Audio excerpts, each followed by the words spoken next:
Bismillahirrahmanirrahim. Assalamualaikum warahmatullahi wabarakatuh. Alhamdulillah wassalatu wassalamu ala Rasulillah amma ba'du. Ikhwanul kiram rahimani wa rahimakumullah.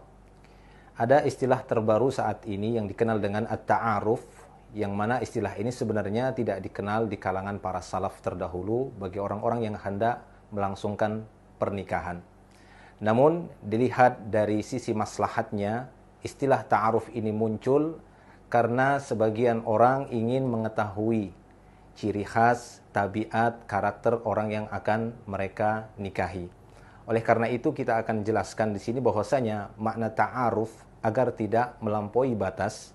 Ada sebagian orang memaknai makna ta'aruf sebelum mereka melangsungkan pernikahan dengan cara kedua belah pihak dari laki-laki ataupun perempuan yang seharusnya mereka tidak boleh saling ketemu, berduaan, berkhulwat. Akhirnya mereka dengan alasan ta'aruf melakukan saling kenal satu dan yang lainnya dengan berkhulwat. Maka kita katakan hal ini adalah terlarang di dalam Islam. Akan tetapi ta'aruf dengan makna satu dan yang lainnya mencari informasi yang valid dari calon yang akan dia nikahi, maka ini dibolehkan. Sebagaimana hal ini pernah dilakukan di masa Nabi SAW oleh seorang wanita yang bernama Fatimah binti Qais. Ketika dia telah ditalak oleh suaminya dengan talak 3, kemudian Nabi SAW memberikan pesan kepadanya, jika dia telah selesai dari masa iddahnya, maka kabarkan kepadaku, yakni kondisimu jika telah selesai dari masa iddah. Maka pada waktu itu Fatimah binti Qais mengabarkan kepada Nabi SAW setelah selesai masa iddahnya.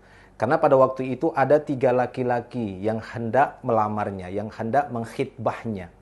Di antaranya adalah Muawiyah, Abu Jaham, dan Usamah bin Zaid.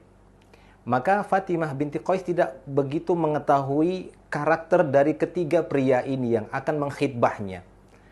Dia pun datang kepada Nabi SAW dan menanyakan kepada beliau SAW tentang ketiga pria tersebut. Maka ini merupakan bagian dari makna ta'aruf tadi, dalam rangka untuk mencari tahu ciri-ciri laki-laki yang akan mengkhitbahnya dan akan menikahinya. Dan Nabi SAW pada waktu itu secara terus terang menjelaskan dari ciri-ciri laki-laki tersebut.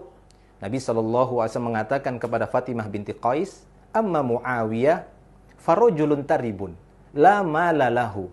Adapun si Muawiyah, dia seorang laki-laki yang miskin, gak punya harta sama sekali, kata beliau sallallahu alaihi wasallam. Wa amma Abul Jaham, adapun Abul Jaham farajulun darrab lin nisa, dia seorang laki-laki yang tukang pukul, suka mukul perempuan, suka mukul wanita. Maka kata beliau, walakin Usamah bin Zaid, kata Rasulullah, akan tetapi aku tawarkan kepadamu Usamah bin Zaid saja. Kata Fatimah waktu itu, Usamah, kata Fatimah, Usamah kayaknya enggak deh.